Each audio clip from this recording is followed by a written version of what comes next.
गोपाळगड किल्ला कोकणाच्या समुद्र किनाऱ्यावर उभा असलेला छत्रपती शिवाजी महाराजांच्या पराक्रमाची साक्ष देणारा आणि महाराष्ट्राच्या ऐतिहासिक वैभवाचा अभिमान असलेला हा गड आज एका वेगळ्याच कारणामुळे चर्चेत आला आहे। शेकडो वर्षाचा इतिहास जपणारा हा वाद किल्ल्यांवर अचानक मालकी हक्काचा वाद निर्माण झाला आहे। काही दिवसांपूर्वी सोशल मीडियावर एक व्हिडिओ व्हायरल झाला आणि त्यानंतर संपूर्ण महाराष्ट्रात एकच चर्चा सुरू झाली। गोपाळगड नेमका कुणाचा, महाराष्ट्राच्या शासनाचा की काही खासगी व्यक्तींचा? दोन आंब्यापासून सुरू झालेला हा वाद आता राजकारण, प्रशासन, पुरातत्व विभाग आणि दुर्गप्रेमी यांच्यातील मोठा विषय बनला आहे। नमस्कार, मी किशोरी खांडेकर आणि तुम्ही पाहता अनफिल्टर्ड महाराष्ट्र। रत्नागिरी जिल्ह्यातील गुहागर तालुक्यात अंजनवेल गावाजवळ असलेला गोपाळगड हा कोकणातील अत्यंत महत्त्वाचा जलदुर्ग मानला जातो। दाभोळ खाडी आणि समुद्री व्यापार मार्गावर नजर ठेवण्यासाठी हा किल्ला बांधण्यात आला होता। इतिहासकारांच्या मते हा किल्ला आदिलशाही काळात उभारण्यात आला आणि पुढे 1960 मध्ये छत्रपती शिवाजी महाराजांनी दाभोळ मोहिमेदरम्यान हा किल्ला जिंकून घेतला। त्यानंतर त्या किल्ल्याचा गोपाळगड हे नाव देण्यात आले। पुढे सिद्धी, आंग्रे, पेशवे आणि अखेर ब्रिटिशांच्या ताब्यात हा गड गेला। 1818 नंतर ब्रिटिश सत्तेच्या अखत्यारीत आलेल्या त्या किल्ल्याने अनेक राजकीय आणि लष्करी घडामोडी पाहिल्या। आजही या किल्ल्याच्या भक्कम तटबंदी, प्रवेशद्वार, बुरुज आणि समुद्राकडे पाहणारी त्याची रचना इतिहासाची साक्ष देत उभी आहे। गेल्या काही दशकांपासून गोपाळगड किल्ल्याभोवती एक वेगळाच वाद सुरू होता, मात्र तो फारसा चर्चेत नव्हता। पण मे 2026 मध्ये घडलेल्या एका घटनामुळे हा वाद पुन्हा एकदा उफाळून वर आला। बदलापूरहून आलेले काही पर्यटक आपल्या कुटुंबासह गोपाळगड पाहण्यासाठी गेले होते। किल्ल्याच्या परिसरात फिरत असताना त्यांना जमिनीवर पडलेले काही आंबे दिसले। त्यांनी ते आंबे उचलले। याच वेळी एक स्थानिक व्यक्तीने त्यांना रोखले आणि हा किल्ला आमच्या मालकीचा आहे असं सांगितल्याचा आरोप करण्यात आला। पर्यटक आणि संबंधित व्यक्ती यांच्या वादात वाद झाला।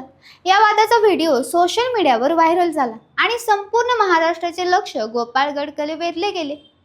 व्हिडिओ व्हायरल झाल्यानंतर अनेक दुर्गप्रेमी संघटना, इतिहास अभ्यासक आणि स्थानिक नागरिकांनी प्रश्न उपस्थित केला की राज्य संरक्षित स्मारक म्हणून घोषित केलेल्या किल्ल्यावर कोणत्याही व्यक्तीचा खाजगी मालकी हक्क कसा असू शकतो। याच प्रश्नामुळे या संपूर्ण प्रकरणाची चर्चा राज्यभर सुरू झाली। अनेकांनी प्रशासनाकडे चौकशीची मागणी केली। काहींनी किल्ल्याचा इतिहास आणि जमीन अभिलेख बाहेर काढण्यास सुरुवात केली। सोशल मीडियावर विविध दावे, प्रतिदावे सुरू झाले। या वादाच्या मुळाशी गेल्यावर एक वेगळीच कथा समोर येते। स्थानिक स्तरावर उपलब्ध माहितीनुसार आणि काही व्यक्तींच्या केलेल्या दाव्यानुसार 1960च्या दशकात या परिसरातील काही जमीन लिलाव प्रक्रियेद्वारे विकण्यात आली होती। त्या काळात गट क्रमांक 82 आणि 83 या जमिनी काही कुटुंबांच्या नावावर गेल्याचा दावा केला जातो।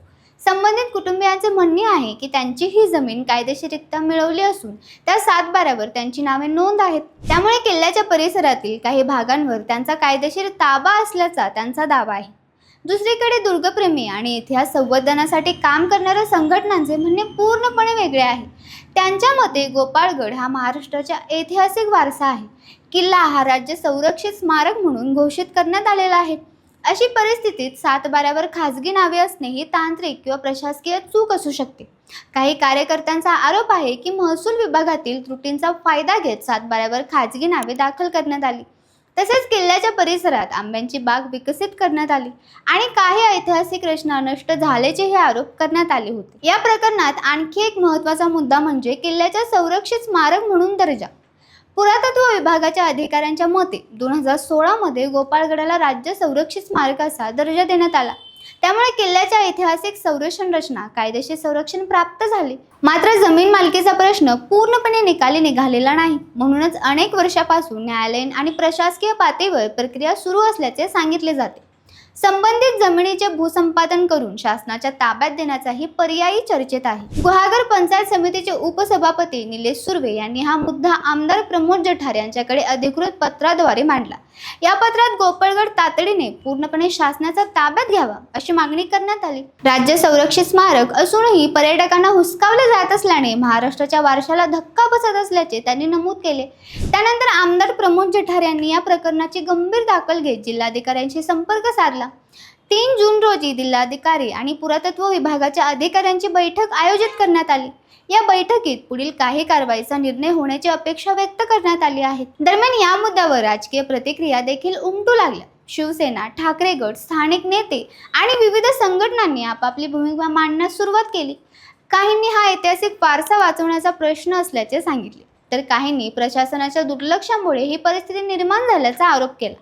गोपाळगडाच्या मालकीचा प्रश्न आता केवळ जमिनी नोंदीपुरता मर्यादित राहिलेला नाही, तर तो महाराष्ट्राच्या ऐतिहासिक अस्मितेशी जोडला गेला आहे. या वादामुळे एक मोठा प्रश्न पुढे आला आहे. महाराष्ट्रातील अनेक किल्ल्यांच्या आसपास खाजगी जमिनी आहेत. काही ठिकाणी ऐतिहासिक वास्तू आणि खाजगी मालमत्ता त्यांच्या सीमारेषा स्पष्ट नाहीत. त्यामुळे भविष्यात अशा प्रकारचे वाद टाळण्यासाठी शासनाने स्पष्ट धोरण आखण्याची गरज असल्याचे तज्ज्ञांचे मत आहे. विशेषतः राज्य संरक्षित किंवा राष्ट्रीय संरक्षित स्मारकांच्या बाबतीत मालकी, व्यवस्थापन आणि पर्यटन याविषयी स्पष्ट नियम असणे आवश्यक आहे. गोपाळगड किल्ला हा फक्त दगडमातीचा किल्ला नाही, तो छत्रपती शिवाजी महाराजांच्या सागरी धोरणाची आठवण आहे. तो कोकणाच्या इतिहासाचा जिवंत दस्तऐवज आहे. म्हणूनच या किल्ल्यावरील मालकी हक्काचा प्रश्न केवळ कायदेशीर किंवा प्रशासकीय विषय राहिलेला नाही, तो महाराष्ट्राच्या सांस्कृतिक आणि ऐतिहासिक वारशाशी जोडलेला विषय बनला आहे. आज लाखो शिवप्रेमी आणि दुर्गप्रेमी या प्रकरणाकडे लक्ष ठेवून आहेत. आता सर्वांचे लक्ष 3 जूनच्या बैठकीकडे लागले आहे. शासन नेमकी कोणती भूमिका घेणार? किल्ल्यांचे भूसंपादन होणार का? सातबाऱ्यावरील खाजगी नावे हटवली जाणार का? संबंधित व्यक्तींना मोबदला देऊन जमीन शासन ताब्यात घेणार का? की हा वाद आणखी न्यायालयीन प्रक्रियेत अडकणार? या सर्व प्रश्नांची उत्तरे येत्या काही दिवसात स्पष्ट होऊ शकतात. मात्र एक गोष्ट निश्चित आहे, गोपाळगड किल्ल्याचा वाद महाराष्ट्रातील ऐतिहासिक वारसा संवर्धनाच्या चर्चेला नवी दिशा देऊन गेला आहे. 2 आंब्यापासून सुरू झालेली ही घटना राज्यभर चर्चेचा विषय बनली आहे. इतिहास, कायदा, राजकारण, पर्यटन आणि वारसा संवर्धन या सर्व गोष्टींचा संगम या प्रकरणात पाहायला मिळत आहे. आता शासनाचा अंतिम निर्णय काय होतो याकडे संपूर्ण महाराष्ट्राचे लक्ष लागले आहे. कारण प्रश्न फक्त गोपाळगडाचा नाही, तर आपल्या ऐतिहासिक वारशाचा, संरक्षणाचा आहे.